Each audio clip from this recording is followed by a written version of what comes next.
Assalamualaikum warahmatullahi wabarakatuh. Kami dari kelompok 3 ingin mempresentasikan tugas kelompok kami modul 3 komputasi statistik. Yang pertama di sini dengan saya sendiri Jihan Putriani dengan NIM 12145161.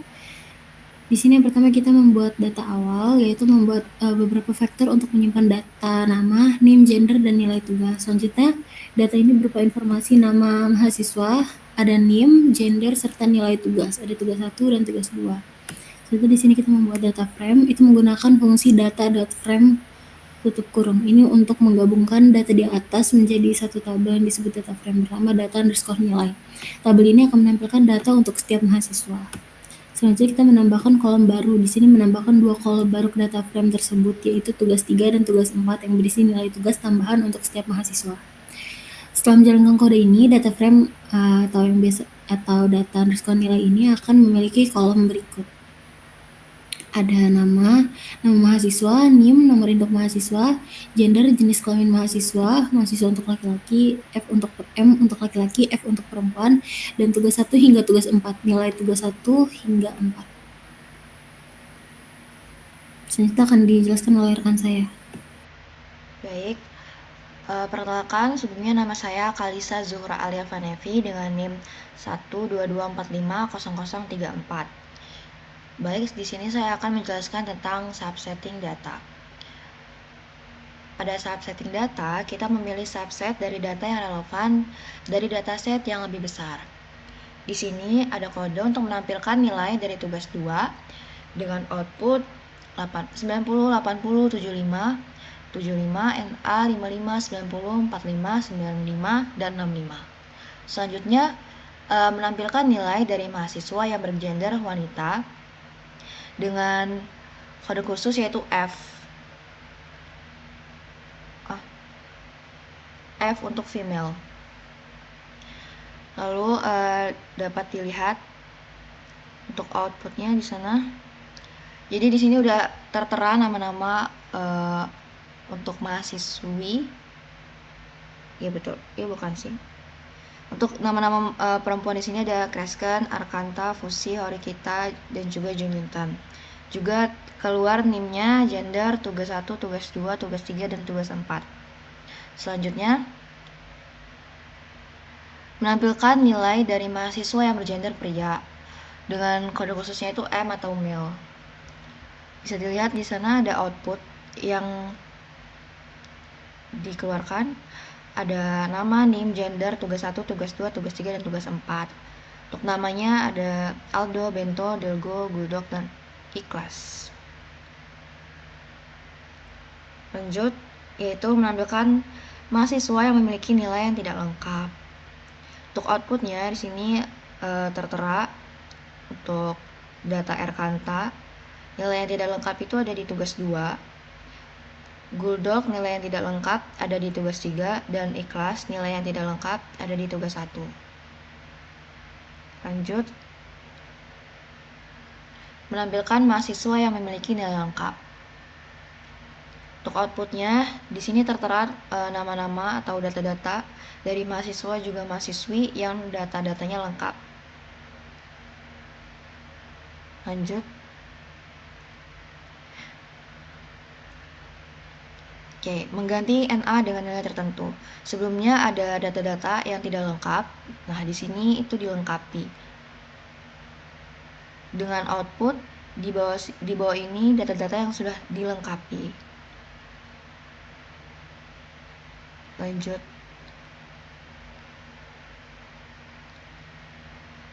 Selanjutnya menampilkan mahasiswa yang memiliki nilai di atas passing grade 60. Lebih dari sama dengan 60. Di sini tertera data-data dari mahasiswa-mahasiswi dengan nilai di atas passing grade tersebut. Lanjut.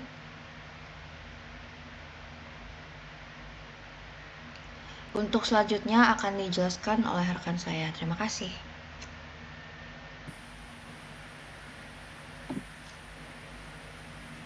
Oke, perkenalkan nama saya Semarni Kija Pirametian dengan NIM 122450115. Di sini kita akan masuk recording. Ya, jadi di sini tuh pertama-tama kita akan membuat data baru dengan nama kolom total ya. Nama kolom total di mana kodenya itu numerik underscore kita inisialisasi dari supply buka kurung data underscore nilai is numerik. Ini tuh maksudnya adalah fungsi ini digunakan untuk mengecek setiap kolom pada dalam data frame data underscore nilai untuk menentukan apakah kolom tersebut berisi data numerik. Nah, kemudian di bawahnya itu data nilai $total itu diinisialisasi dari row sums data underscore nilai numerik underscore calls. Ini tuh fungsinya untuk setelah mengetahui kolom mana yang numerik dari data frame nilai tadi, kita menggunakan fungsi row sums untuk menghitung jumlah keseluruhan nilai dari setiap baris dalam kolom-kolom numerik. Hasilnya kemudian akan disimpan dalam kolom baru yang disebut total.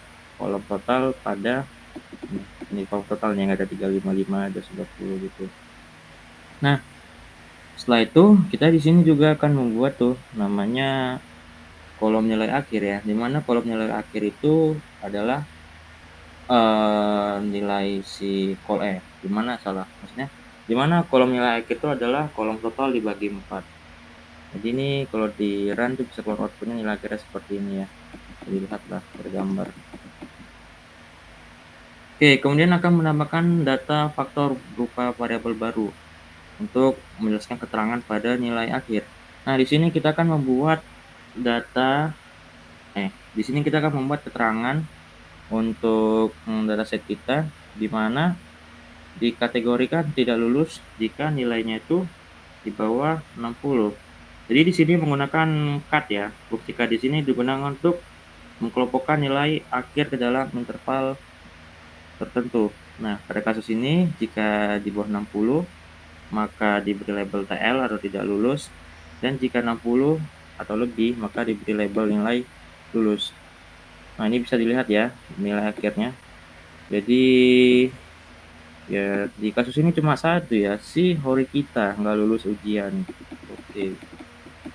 Berikutnya kita akan ke sorting data. Sorting ini ya sesuai dengan namanya ya, mengurutkan. Ya bisa dari ascending, bisa dari descending. Nah, jadi yang pertama kita akan mengurutkan data berdasarkan name. Data urut titik name, titik digunakan untuk mengakses. Kita akan mengakses kolom name.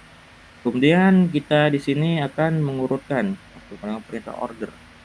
Nah, di sini ketika kita run maka nilainya itu akan otomatis terurut dari nilai yang paling kecil ke rendah, karena kalau nggak kita kasih keterangan apa-apa, default dari R itu memang seperti itu. Berikutnya kita di sini akan mengurutkan juga, cuma kali ini terbalik ya, dari terbesar ke terkecil. Maka ya sama-sama saja lah fungsinya, cuma di sini bedanya kita memakai decreasing, artinya makin lama makin kecil. Decreasing sama dengan true, ya artinya kita meminta nilai yang dari besar ke kecil. Nah, di sini bisa terlihat ya di outputnya dari Aldo ini 92 berurut ke bawah sampai si Horikita.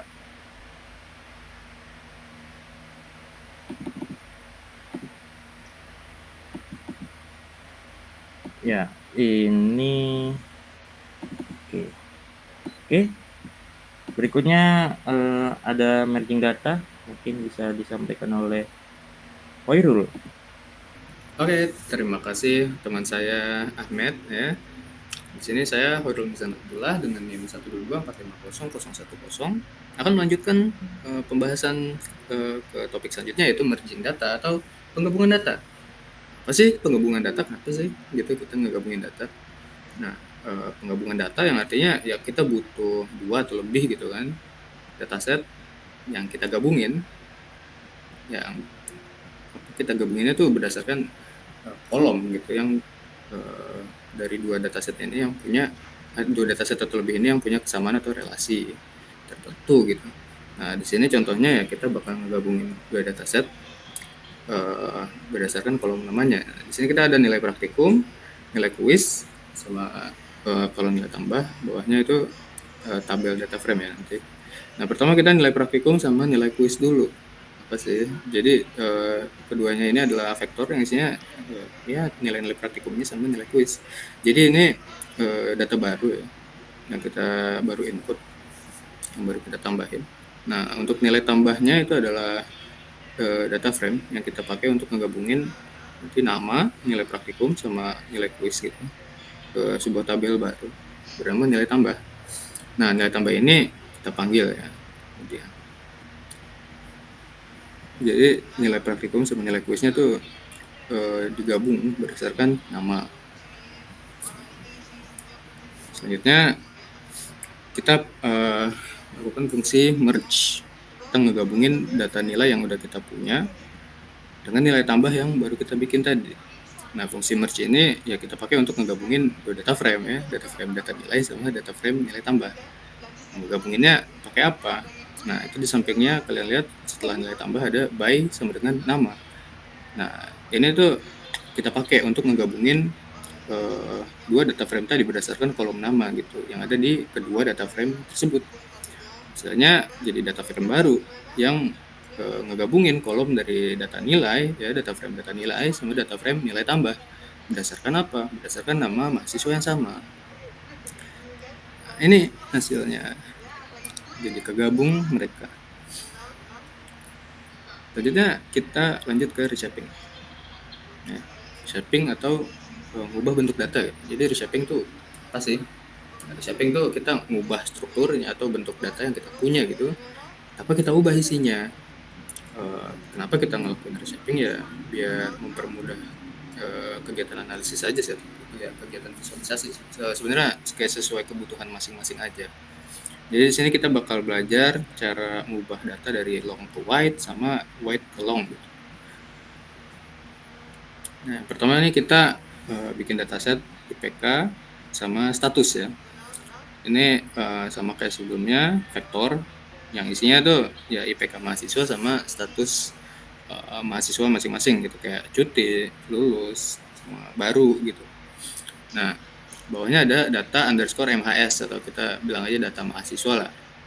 Nah ini data frame yang kita pakai untuk membuat tabel yang isinya tuh nama mahasiswa, NIM, gender, IPK, sama status mereka. Nah data mahasiswa ini kita panggil format defaultnya tuh dia nanti jadi long dulu ya. Oke itu tampilannya kayak gitu. Bisa turun ke bawah. Nah oh ya ini tadi tiap barisnya tuh kayak mewakilin satu mahasiswa gitu yang atribut status sama IPK-nya tuh berkaitan lah. Oke kita lanjut ke data reshape, data mahasiswa, ID var ya, terus time var, direction, terus kita panggil data. Nah data reshape tuh tadi fungsi yang kita pakai untuk mengubah bentuk datanya. Nah di sini kita ubah datanya dari format long ke wide ya, itu di direction akhir ada wide. Nah untuk ID var sendiri itu ibarat jadi kayak identitas variabel gitu lah, kayak pengenal unik untuk tiap mahasiswanya gitu. Untuk time var status ya, time var sama dengan status itu nunjukin kalau status mahasiswa kayak cuti, lulus, baru itu bakal kita pakai untuk membuat kolom baru di format wide nanti. Untuk direction wide tadi udah dibilang itu kita ngubah datanya ke bentuk wide, dimana tiap nilai status kayak punya kolomnya sendiri gitu, kayak IPK titik cuti ntar ada kolomnya sendiri, IPK lulus ada kolomnya sendiri, IPK baru ada kolomnya sendiri gitu. Terus bawah ada data satu reshape, data varying list ya, direction long. Nah di sini kebalikannya dari tadi, di sini kita ngubah formatnya dari wide ke long. Kan tadi udah dari wide, sekarang dari wide ke long. Nah varying list IPK cuti, IPK lulus, IPK baru ini nunjukin kolom yang bakalan kita gabungin ke satu kolom, itu kolom IPK di format long. Jadi kita gabungin lagi ya. Nah direction long ya untuk mengubah data ke format long. Bedanya kayak direction wide tadi kan format wide. Nah sekarang ke format long. Nah di mana datanya tuh bakal kita tata ulang lagi. Jadinya tiap status cuti, lulus, baru tuh yang bakalan jadi baris terpisah. Nah Contohnya kayak gini. Nice. Ya, sekian dari kelompok kami. Kurang lebihnya mohon maaf. Assalamualaikum warahmatullahi wabarakatuh. Dadah.